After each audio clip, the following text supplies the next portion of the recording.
Look at the table. Go ahead. Look at it. Are we grinding out a championship, or are we a car with a smoking engine just praying for another green light? Tonight, we're going to autopsy the Fürth match.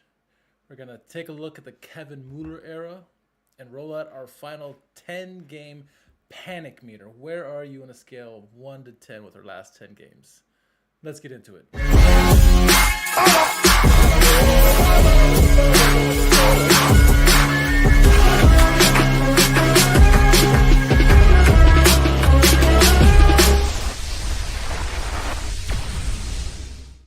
Herzlich willkommen zurück auf SchalkeMerica.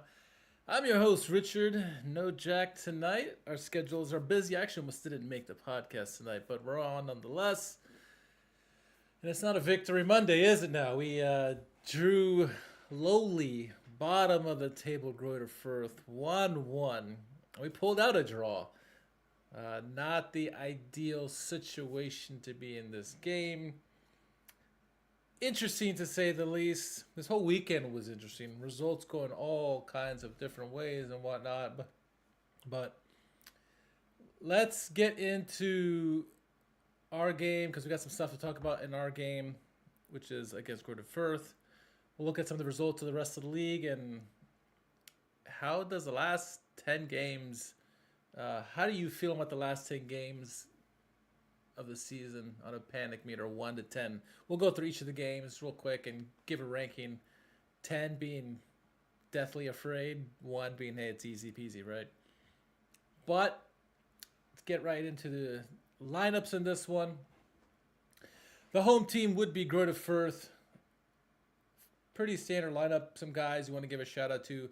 Obviously, Jan Elvedi is a guy that's known to anybody who knows German football. Yannick Dem's a good player there. Maximilian Dietz as well. Paul Will and Aaron Keller. But the guys who kind of really take the cake, I think, on this team, and no disrespect to Lataif, it's number 7, Srbeni, and number 10, Hrgota. Hrgota in particular is such a fantastic playmaker. He's not going to be with Greuther Fürth for much longer, I think. Glukov, Joseph, good to see you. What a weird game, but we got a point, like you said, nonetheless. For me, the two big danger men, like I said, Srbeni and Hrgota.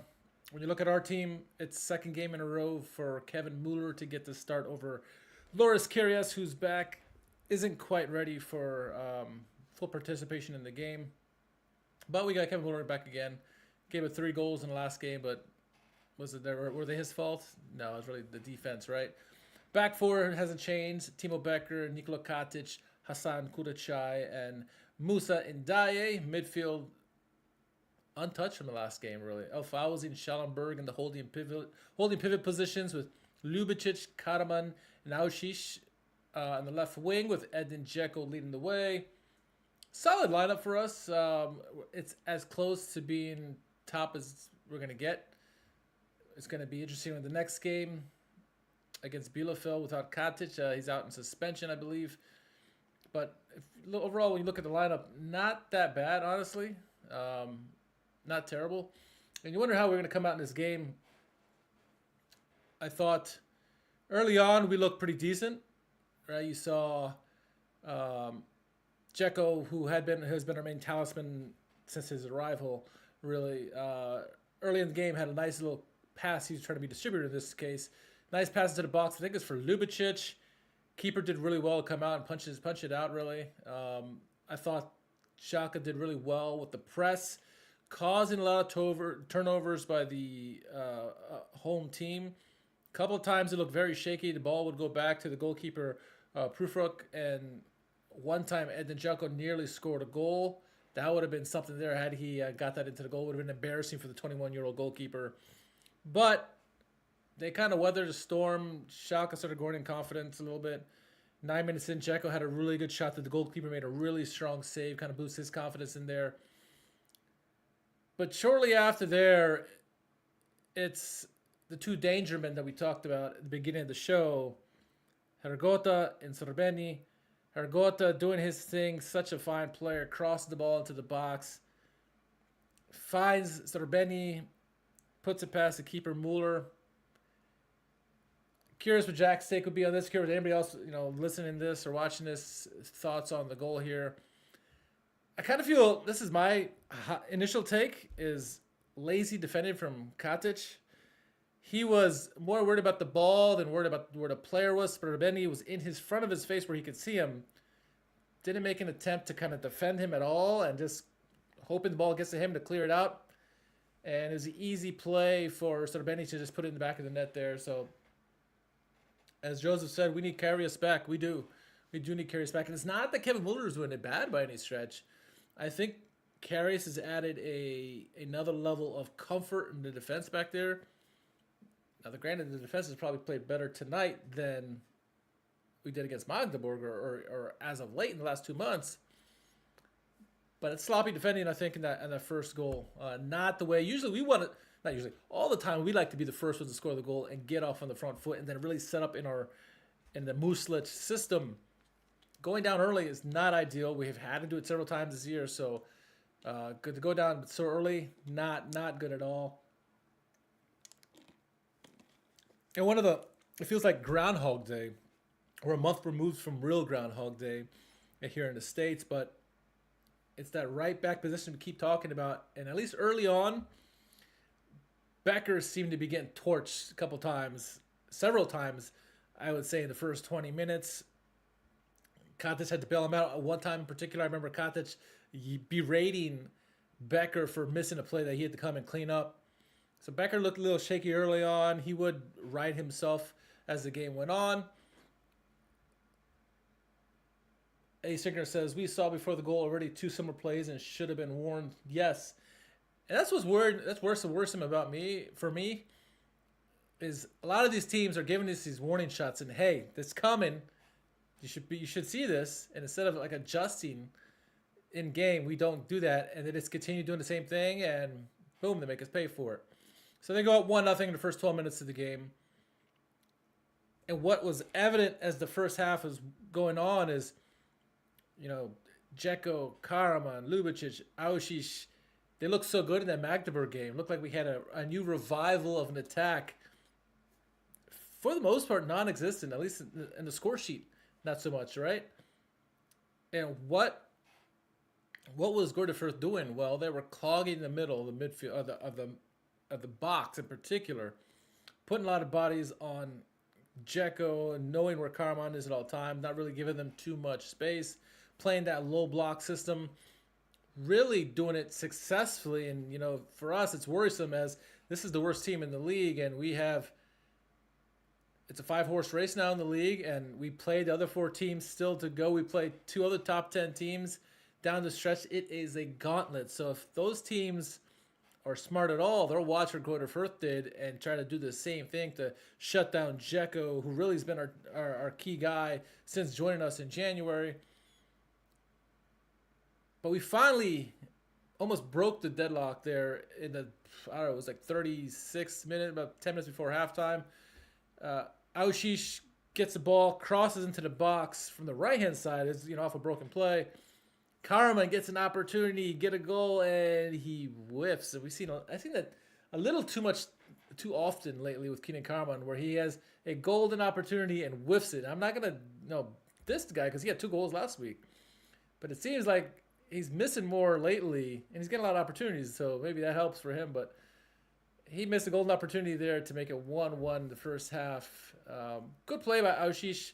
Really shows he can cross the ball from the left side or the right side. In this case, it was the right side. And he wasn't the only one where just before halftime, another good play was a nice build-up play led by El Fawzi. Eventually gets it over to Edin Džeko. Edin Džeko, holds onto the ball well, creates some space, and then centers the ball, finds Aouchiche, and puts it right in the middle of the goal. Anywhere else, it would have been a goal. Put it right at the keeper. And it happens, but, good contact for sure, but I wish he had had that. That's 2 goals we probably should have had in that first half easily, but they probably could have had a couple themselves, right? Let's see. A Seconder says, strange we play systems to make the field wide, but we're not effective. Yeah. And Joseph says, I think Karaman was unlucky with that one. Yeah. And he seems to be a little bit more unlucky lately. despite the 2 goals last week. But hey, nonetheless, 1-0 at halftime. First half, again, is this being stifled offensively. Defense was better, but again, we had some warning shots before that goal that Hergota scored, and then eventually he did score that goal. Poor defending off that play. So only be down 1-0, I guess, is okay, right? As A. Singer says, lack of real weapons in the midfield. In this game in particular, it kind of looked like it. It certainly did. Going into the second half, I don't know, 10 minutes in, or just under 10 minutes in, like 53rd, 52nd minute, Muslić gets taken down to the box. Penalty, right? Right? No call.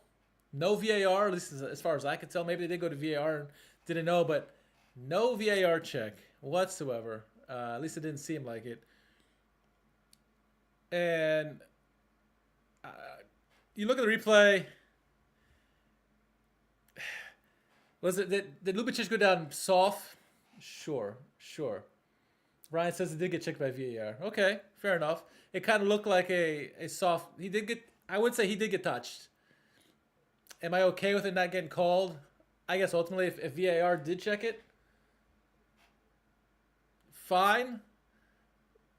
But there was contact, right? I think Ryan even agrees. It's like it was worse because they checked it and didn't call anything. I think if Muslić didn't make as much of a meal out of that play as he did, maybe they call that penalty.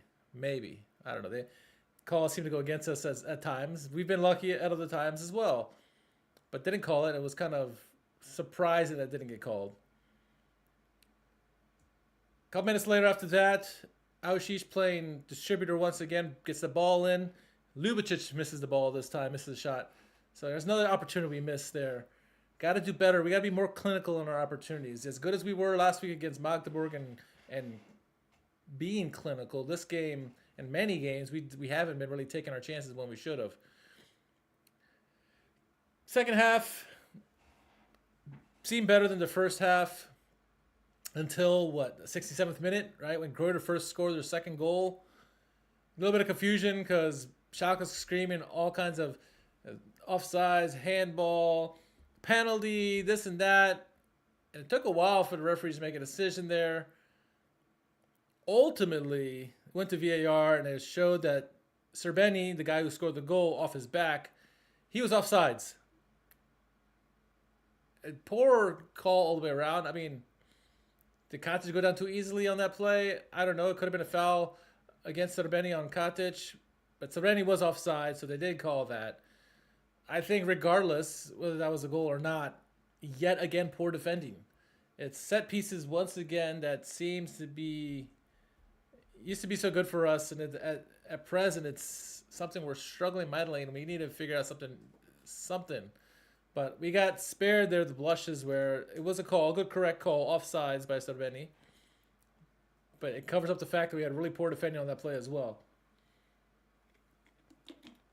But as football gods go, eventually Schalke would continue to attack because we knew he had to get a goal, at least equalize his game, considering all the results from this weekend.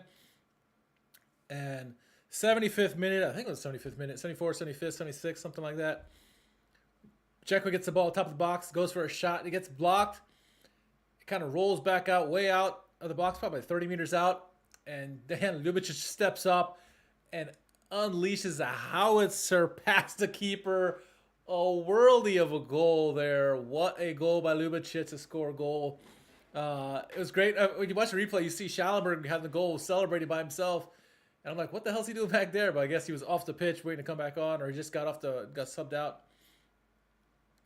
So it was just funny to see his reaction there. But what a sensational goal in there to tie the game up.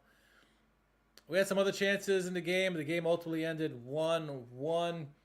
As Asynchronous says, we won the second half, but refs, VAR, a bit of an issue.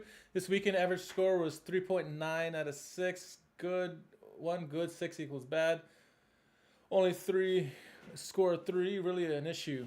Yeah, it's not the best of results, honestly, in this game. Not the worst. We could have lost, but we end up getting a win, and it was important because other results started going. Some went our way, some didn't. Paderborn didn't go our way, but with that draw, as we saw at the top of the show, we are in first place, a slim 1-point lead over Paderborn. Darmstadt's 2 points behind us, and Elversberg as well, and Hanover. It's a 5-horse race now with 10 games to go. Really crazy stuff here. As we look, I'm gonna look real quick at the rest of the match today just to see how crazy it was. So, Bochum lost to Dusseldorf. The big one, obviously, from Friday was Darmstadt losing 3-1 to Dresden. Great result for us there. Kiel kind of did us a favor there with the draw against Elversberg, 1-1. Paderborn, Kaiserslautern was always going to be a difficult one there, and Paderborn got their win, jumped up into second place.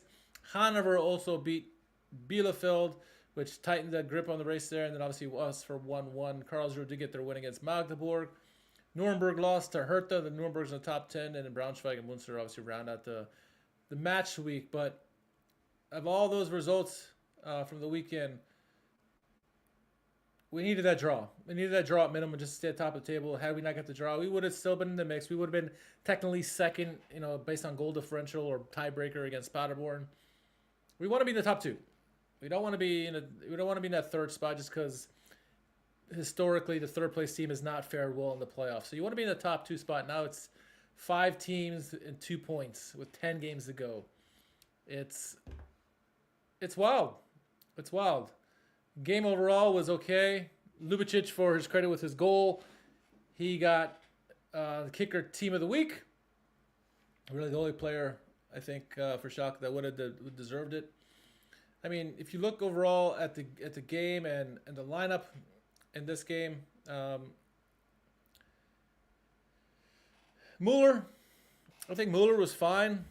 He's served his role as a backup. I don't think anyone's going to argue that he should be starter over Karius at the moment. I think, as Joseph said earlier, Karius is a blanket for us at the time being, which is funny to say because a guy who's been shaking his career, but this season for us, he's done remarkable. Co-league leader and shutouts.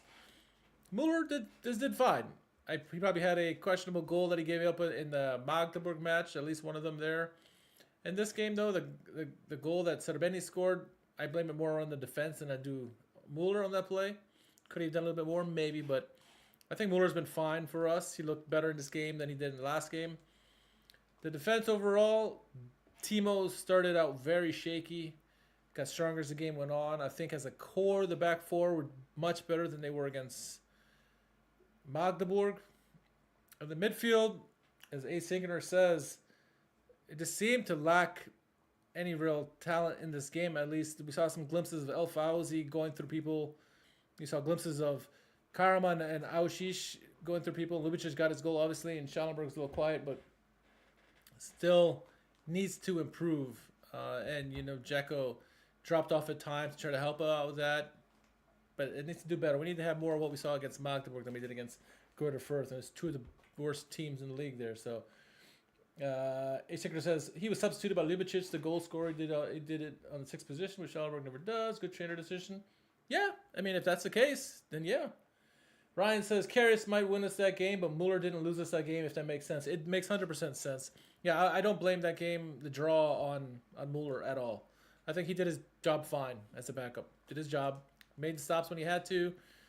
Hard to do anything when your defenders don't stop the attacker to make it one-on-one against the goalkeeper. So I'm not going to fault Mueller for that play. So, and then Džeko did as best he could. A couple times he had some really good chances, set up some guys and other plays. So overall, not terrible performance. It's a decent result at the end of the day, just because that draw is important. It keeps us top of the table by a thread, hence the title of the podcast. So before I get into the final 10 games and do the panic meter, kind of have some quick talking points about the game, get people's thoughts on here, those that watching in and listening later. We go from Samba to static. Our attack looked really, really good last week against Magdeburg, and it has looked better with Džeko since his insertion. But this game, very staticky. Not that dangerous. Not a lot of clear-cut chances. I don't want to say we become too predictable. I think it more has to do with what Greater Fürth did to us, because I think we still had some opportunities in the game, but Greater Fürth understood their assignment. Shut down Džeko, limit Aouchiche's opportunity from that left flank, and really make sure you keep an eye on where Karaman is. Ljubicić's goal was one of those fluky things in their eyes. I don't think they're gonna feel good at the end of the day that they had to be beat by they're ended up getting a draw in this game because it's a worldly goal. They did what they had to do in shutting down our attack and getting the opportunistic goal that they did early in the game. And so, can we do better? Because I would expect, after seeing this result and what Greater Fürth did defensively, more teams are probably going to try to use the low block, put a shadow on Džeko, make sure they mark Aouchiche tight, and keep an eye on Karaman going forward, and that's going to make it much more difficult.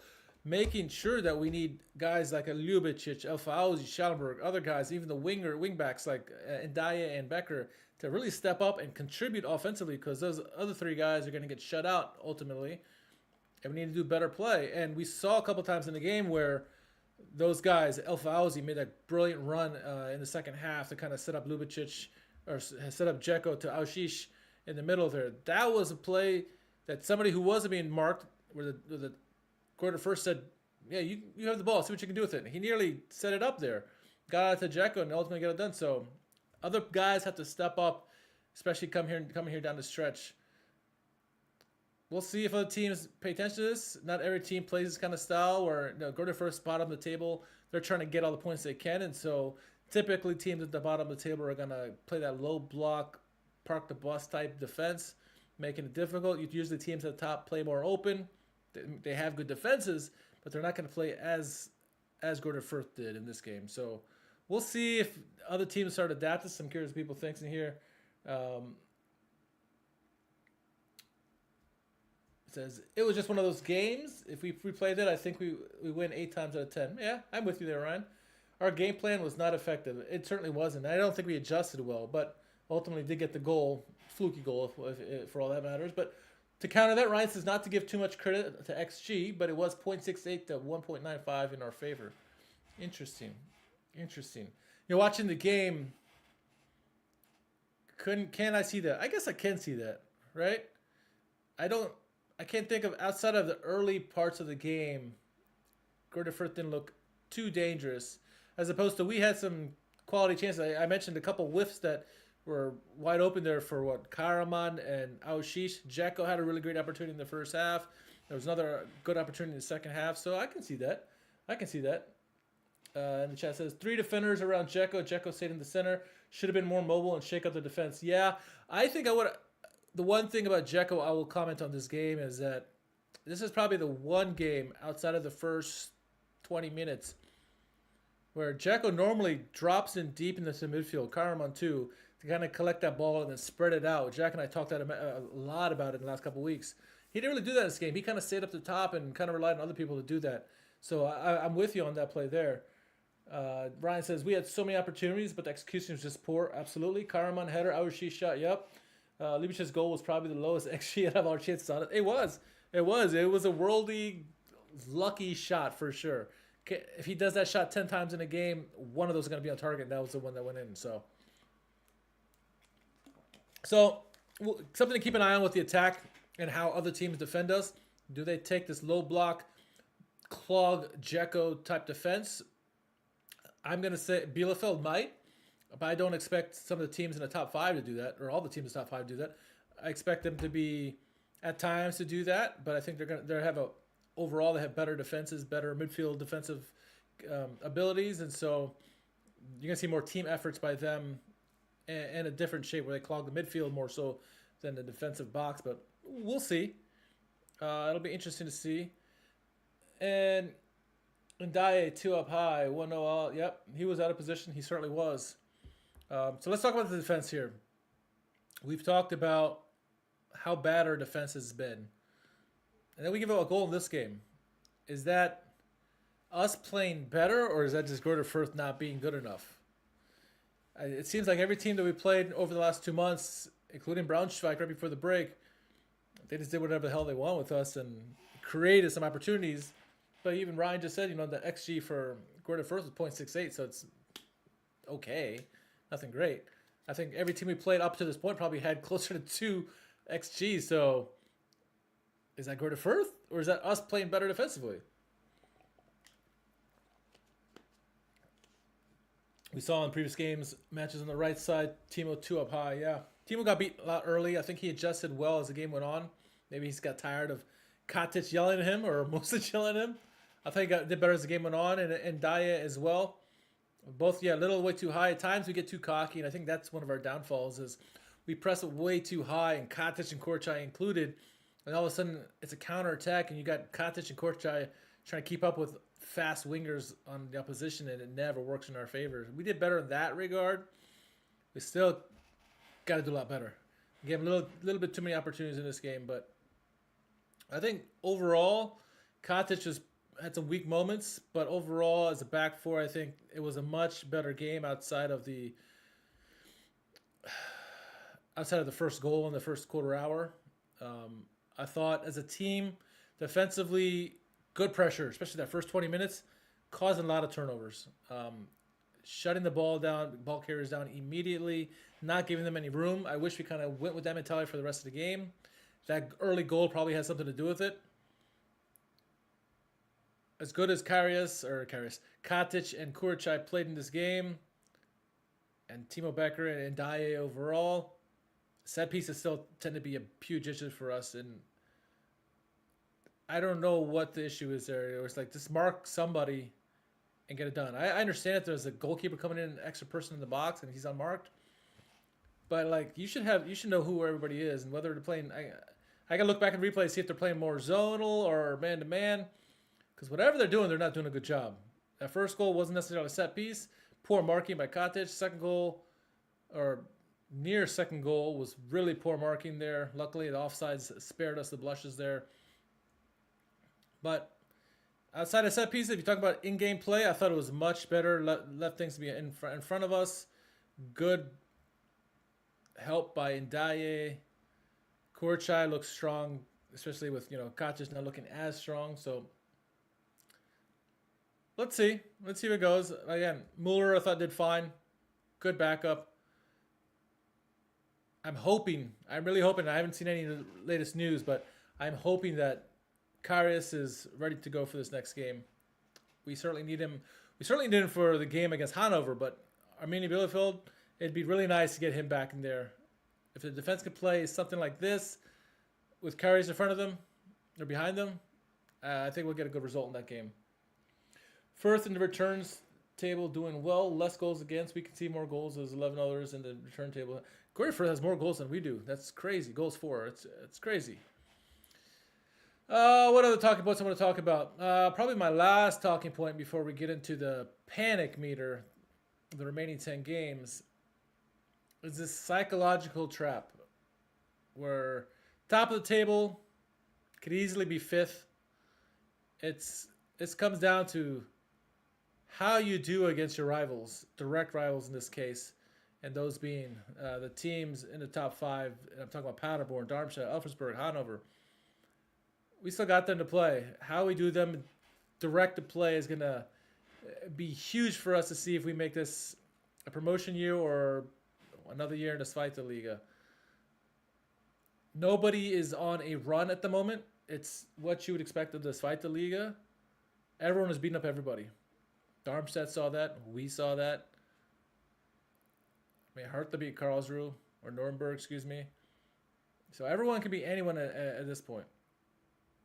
We're going to have to grind out a promotion in this season. It's going to be, I think Eric said it in the Discord, where this is 2022 vibes, where we were then led by Simon Terodde. We had to grind our results there. We went on a 7-game win streak. It's going to be nail-biting stuff here down the end because we got team. It's a gauntlet. It's a gauntlet. No easy way to say it. It's a gauntlet down the stretch. How are we doing these games? And we have been playing better against good teams, so we'll see how these last 10 games go. March is absolutely decisive for us. I think up and through the end of April, it's like, oh, they're all like difficult games, but March is certainly a lion for sure. We don't get to the lamb state until the season's over, and we know our fate at that point. Uh, but yeah, it's how confident are you guys in grinding this out? It's going to be interesting. It's going to be interesting here. So let's look at the remaining games for Schalke here, and kind of give our panic meter on how we think this is going to go rest of the way. And for those in the chat, let me know your thoughts on how you feel of these remaining fixtures in the league for us. And we'll go in order, one by one. And you rank them. 10 is an extremely difficult game, 1 being an easy game. Now, you're all Schalke fans. None of these should be 1s. I think by definition, they're all minimum 5 or 6. So we're going to put that there as the baseline. So let's go here. Just finished our game there. Our next game is against Arminia Bielefeld. Arminia Bielefeld currently is in 12th place. Oh, I didn't want to go all the way there, but yeah. Next game is Bielefeld. What is your prediction, or what is your ranking on the panic meter with Bielefeld?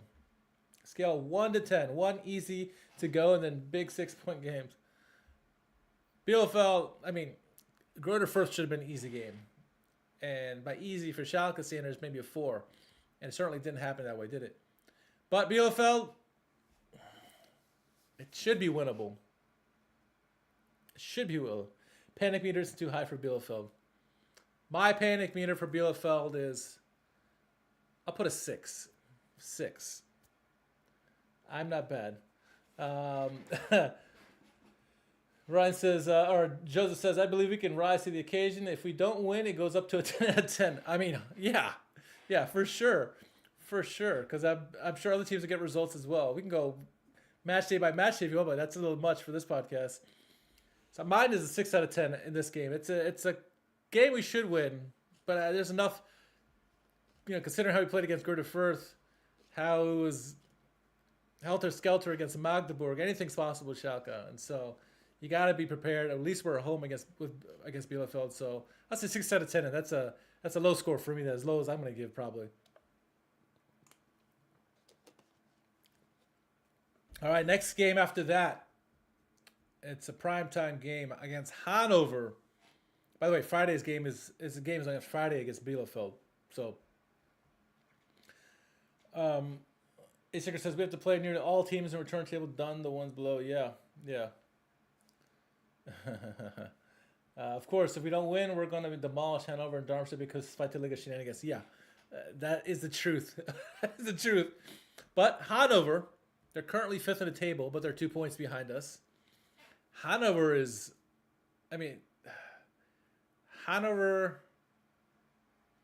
we did really well in the first game against them. Is it fluky? Maybe, I don't know, but it is at home. I'll go 8 out of 10 for Hanover in terms of panic, because they're a good team. But, again, certainly winnable. That's how I feel that game. It's a strong game. My panic meter is a little bit higher. Like Ryan says, if we lose at Bielefeld, my meter is 10 out of 10 of this game and probably the rest of the games. But not even putting the result of Bielefeld in the question.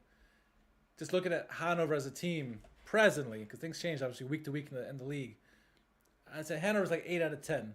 Like A. Singer says, lots of quality on the team. I don't think they're the most complete team in this Zweite Liga, but they're pretty dang good. So 8 out of 10 is my panic meter. Let me know in the chat where you guys think, where you feel on Hanover. All right. One of the big games that could be a real decisive point in the second half of the season. Darmstadt at Darmstadt. They've looked better as of late. Obviously not this past weekend because they lost to Dresden 3-1. Where are you guys feeling at Darmstadt? A lot of quality on this team. This is a good team. They got Lidberg, don't they? A very good team. I'll tell you, my panic meter with Darmstadt says best team. Darmstadt's a 10 out of 10 panic for me. Good team. Really good team. I don't know what Schalke will play. I know a good Darmstadt's going to play. So we'll see. I mean, as Ryan said earlier, we could lose a game against Bielefeld and go and truck Hannover and Darmstadt for all we know. But Darmstadt is an absolutely serious game. Not that Hannover or Bielefeld are, but Darmstadt is one of the best teams. And they were unlucky in Dresden, yes. So Darmstadt's a 10 out of 10 for me. Karlsruhe, they're not in the top 5, but they're in the top 10. Karlsruhe, it's at home for us. That's April 3rd. So look at those games in March, like Ryan said. Difficult games. And you go into April here. Karlsruhe, good team, top 10. They're like 8th or 10th. Maybe that'll be 10th, actually. Good team. They've always played us tough. I think I'm confusing where Lidberg plays. He's probably Karlsruhe or Darmstadt. I think he plays Darmstadt, but either way. Karlsruhe's a good team. I'm going to give him 7 out of 10. Karlsruhe's a good team. My panic meter is a little bit higher, but it's not on the quite comfortable scale. Karlsruhe handicapped. I'm not a betting man. Otherwise, I'll give you some odds here, but I don't know. I'm not a betting man at all, so I'm not going to. I'll stick away from that. Now, a Sinkener says Darmstadt's the best team in the league. I feel Elversberg was the best team when they had their star striker before they sold him in the winter. But Elversberg, we go to Elversberg for our game. That's another 10 out of 10 game. Maybe a 9 out of 10. I'll say 9 out of 10 that game. Just because they haven't quite themselves in the second half of the season after they stole their star player. Darmstadt's probably the best team. But Elversberg are not far off. In terms of other complete pieces outside the striker, they're as good as anybody else. This is a really well-managed team. They're really good at home. This is a difficult team. This is 9 out of 10 for me. In terms of difficulty, how panicking I am in this game. Munster, middle table team. But we see how we've played against lower level teams. We don't necessarily we play to their level. We don't necessarily play how we should. But I'll go 5 out of 10. That's as low as I'll go. 5 out of 10. Elversberg's 50-50, so that's a difficult game for him. But Munster, 5 out of 10 I'll give.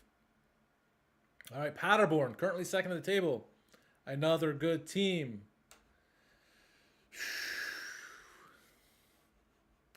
9 out of 10.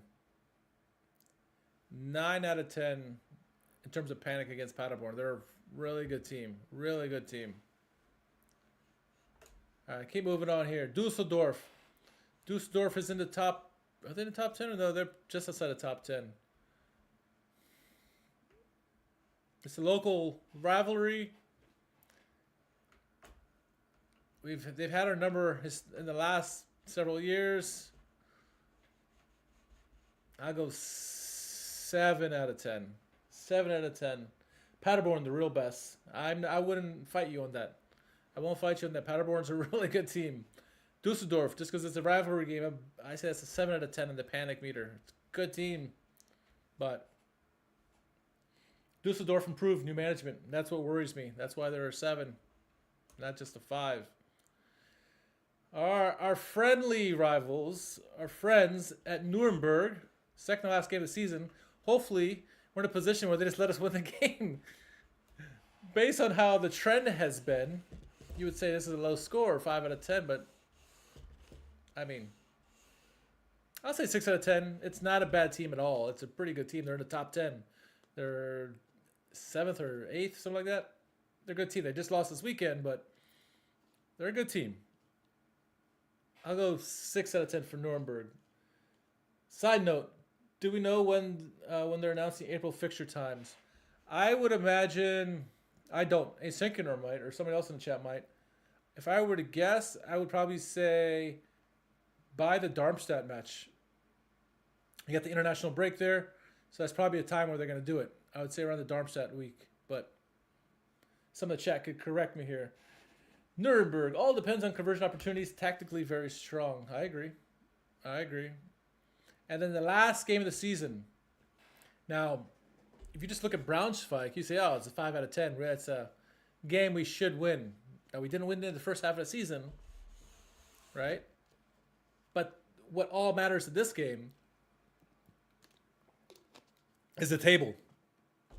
All the last games should be played on the same time, at the same time. It's the table, though. If we need to win in that game, if we have, I mean, probably have to win no matter what, because considering how tight the top 5 is. But if it requires us to get a win, that's a 10 out of 10. I mean, unless we have like a 3-point lead or even a 4-point lead going into that last game, that's a 10 out of 10 for me. If it's anything within 0 to 3 points of us being on top, or within 3 points of the top spot or a automatic promotion spot, it's a 10 out of 10 game. It's Zweite Liga. Schalke has everything about it's the final. It comes down to the final game, and that's what worries me. I hope we can somehow get, knock on wood, get some miracle results and have a nice 4-point lead heading into that game against Braunschweig, and then it doesn't matter. But man, everything tells me it's 10 out of 10 at that point, because promotion will be on the line. Hopefully, we're still in a position to talk about promotion at that point. Depend of Braunschweig's position. Braunschweig is Schalke too. Yeah, it's true. Yeah, I mean, Braunschweig are battling for promotion themselves, or safety from relegation, I should say. They are currently in the playoff spot. Now, if they go on a tear and end up in a safety spot, that could be just a cakewalk game. It'll be a bunch of backups. The Schalke second team, and then it should be a 5 out of 10 game, if not less. But if they're anywhere in this relegation fight, as they are right now, with 10 games to go, as they were in the first half of the season, it's going to be a difficult game. Again, last game of the season, results matter. Only reason it's 10 out of 10 for me. So if they get relegated, yeah. If they get relegated or in the relegation fight, hell, if they're already automatically relegated, they might make it easy for us, right? If they confirm that they're relegated, so let's say they go on a big losing streak here, lose the next 8 games, then they probably don't care about that game. But outside of that, outside of us having a huge lead heading to the last game, that's a 10 out of 10 panic meter for me. But we'll see. Let me know your thoughts in the comments, in the chat. Where are you in the panic meter with these last 10 games to go? 10 games to go. This season has just flown by. All to play for. 5 teams in the hunt for the 2 automatic promotion spots and the 1 playoff spot. Nobody wants that 1 playoff spot. But I'll tell you what, of the teams in the Zweite Liga that are capable of possibly doing the miracle and winning that playoff game in that promotion 3rd spot, you'd want Paderborn or Darmstadt. Those are the 2 best teams presently that could maybe challenge a Bundesliga team, potentially. So, anyway, as Asynchronous says, stay calm. Stay calm. That's all I got for tonight. Jack will be back next episode. Hopefully my schedule gets better too, or we both can do it on a Monday. And if not, we'll adjust as is. All right, so next game is this Friday against Bielefeld. Hopefully we get a better result than we had this last game against Gorda Fürth. So Joseph says, overall panic is 5, mostly calm, but anxious about the next few games. Yeah. And that's all that's possible in football. Ain't that the truth? All right. You can follow Jack at JMMANGAN on Twitter. You can follow me at R_KHARMAN. More importantly, you follow SchalkeMerica all across social media. YouTube, Twitch, Kick, Facebook, Instagram, wherever, we're there. Give us a follow, share, subscribe, and join our Discord if you haven't done so already. Everyone in the chat tonight, thanks for joining me tonight. Appreciate it. Glück auf to everyone listening in, and we'll catch you guys very, very soon here. But enjoy the week. Enjoy the game against Bielefeld. We'll see you on the flip side of that. Glück auf.